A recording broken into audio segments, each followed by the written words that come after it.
नमो भगवते वासुदेवाय नमो नमः।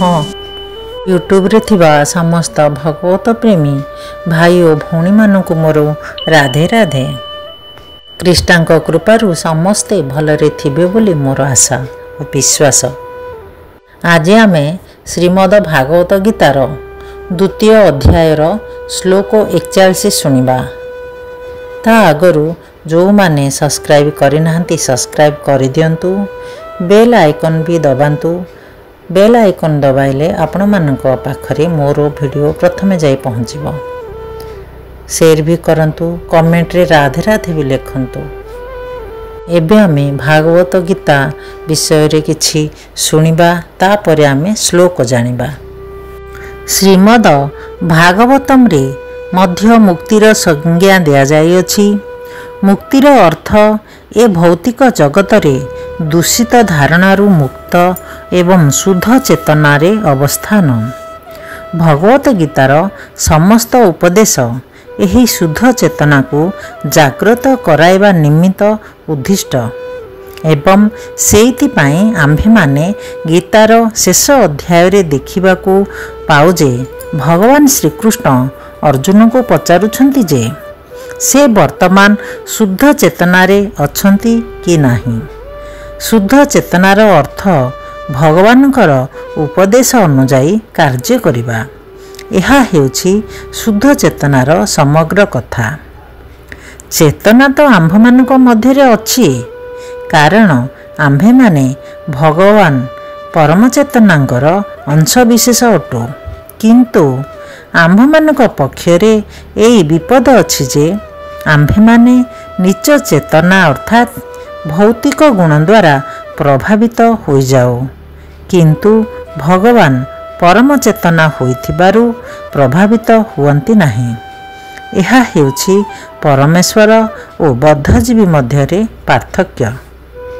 राधे राधे दोस्तों, एबे आमे श्रीमद भागवत गीतार द्वितीय अध्यायर श्लोक 41 शुणिबा। श्लोक 41। व्यवसायत्मिका बुद्धिरे केह कुरुनंदन, बहुशाखा हन्यस्ताश्च बुधयो व्यवसायी नाम। एहार अनुवाद, जेउ माने एही मार्गर पथिक सेमाने दृढ़ निश्चित एवं सेमानंकर लक्ष्य हेउछि एक। हे कुरुवंशर प्रिय संतान, जेउ माने दृढ़ निश्चित नुहंती सेमानंकर बुद्धि अनेक शाखा प्रशाखारे विस्तृत।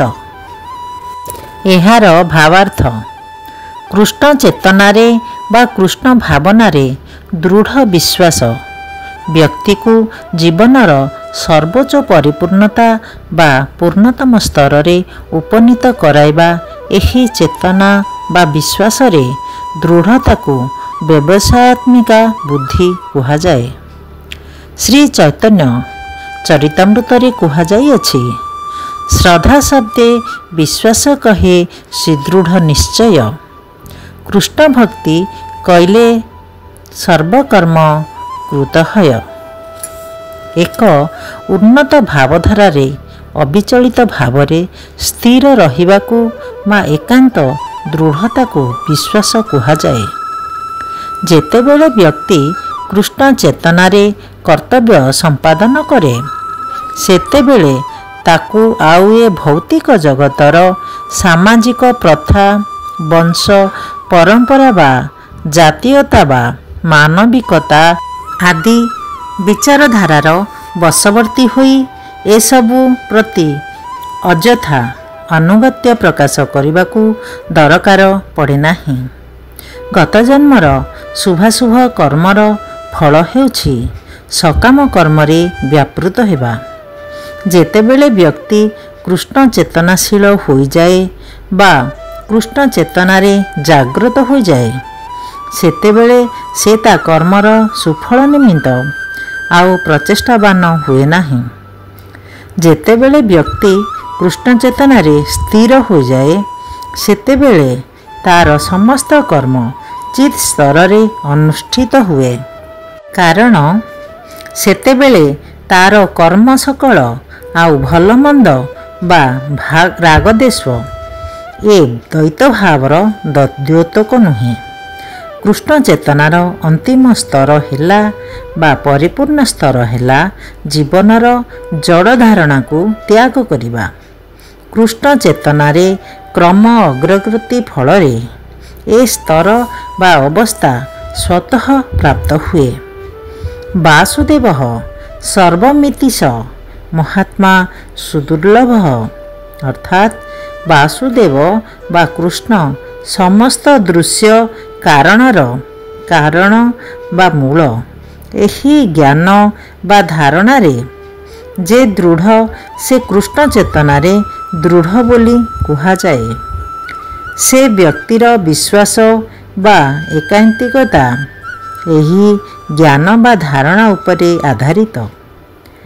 ଯେପରି ବୃକ୍ଷର ମୂଳରେ ଜଳସେଚନ କଲେ ସ୍ୱତଃ ବୃକ୍ଷର ଡାଳ ପତ୍ର ଆଦି ପାଇଯାଆନ୍ତି, ଠିକ୍ ସେହିପରି କୃଷ୍ଣ ଚେତନାରେ କର୍ମ କଲେ ବ୍ୟକ୍ତି ତାର ଆତ୍ମା, ପରିବାର, ସମାଜ, ଦେଶ ଓ ଜାତି ଆଦି ପ୍ରତ୍ୟେକଙ୍କର ଖୁବ୍ ଉନ୍ନତ ଧରଣର ସେବା କଲା ବୋଲି ବୁଝିବାକୁ ପଡ଼ିବ। ବ୍ୟକ୍ତିର କର୍ମରେ ବା ସେବାରେ କୃଷ୍ଣ ଯଦି ସନ୍ତୁଷ୍ଟ ହୁଅନ୍ତି, ତାହାହେଲେ ପ୍ରତ୍ୟେକ ସନ୍ତୁଷ୍ଟ ହୁଅନ୍ତି। ଏକ ଉପଯୁକ୍ତ ଗୁରୁ ବା ଆଚାର୍ଯ୍ୟଙ୍କ ଅଧୀନରେ ରହି କୃଷ୍ଣ ଚେତନାରେ କର୍ମ ବା ଭକ୍ତି ଯୋଗ ଅଭ୍ୟାସ କରିବାକୁ ପଡ଼ିବ। ତାଙ୍କ ନିର୍ଦ୍ଦେଶରେ ହିଁ ଏହା ଉତ୍ତମ ରୂପେ ଅଭ୍ୟାସ କରାଯାଇପାରେ।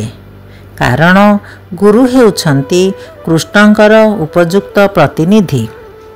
ସେ ଜାଣନ୍ତି ଶିଷ୍ୟର ପ୍ରକୃତି ବା ସ୍ୱଭାବ କ'ଣ ଏବଂ ସେ ଶିଷ୍ୟକୁ ଉପଯୁକ୍ତ ଭାବରେ କୃଷ୍ଣ ଚେତନା ମାର୍ଗରେ ମାର୍ଗ ନିର୍ଦ୍ଦେଶ କରିପାରନ୍ତି। ଅର୍ଥାତ୍ କିପରି କୃଷ୍ଣ ଚେତନାରେ କର୍ମ କରିବାକୁ ହେବ ସେ ବାଟ ଦେଖାଇ ପାରନ୍ତି। କିନ୍ତୁ କୃଷ୍ଣ ଚେତନା ବିଧି କ'ଣ ତାହା ଭଲ ଭାବରେ ଜାଣିବାକୁ ହେଲେ ବ୍ୟକ୍ତିକୁ ଦୃଢ଼ତା ସହକାରେ ବା ଦୃଢ଼ ବିଶ୍ୱାସର ସହିତ କାମ କରିବାକୁ ହେବ ଏବଂ କୃଷ୍ଣଙ୍କର ପ୍ରତିନିଧିଙ୍କର କଥା ମାନିବାକୁ ପଡ଼ିବ ଏବଂ ଏକ ଉପଯୁକ୍ତ ଗୁରୁଙ୍କର ନିର୍ଦ୍ଦେଶକୁ ମାନିବା ହେଉଛି ତାର ଜୀବନର ଲକ୍ଷ୍ୟ। ଏହା ତାକୁ ଗ୍ରହଣ କରିବାକୁ ପଡ଼ିବ।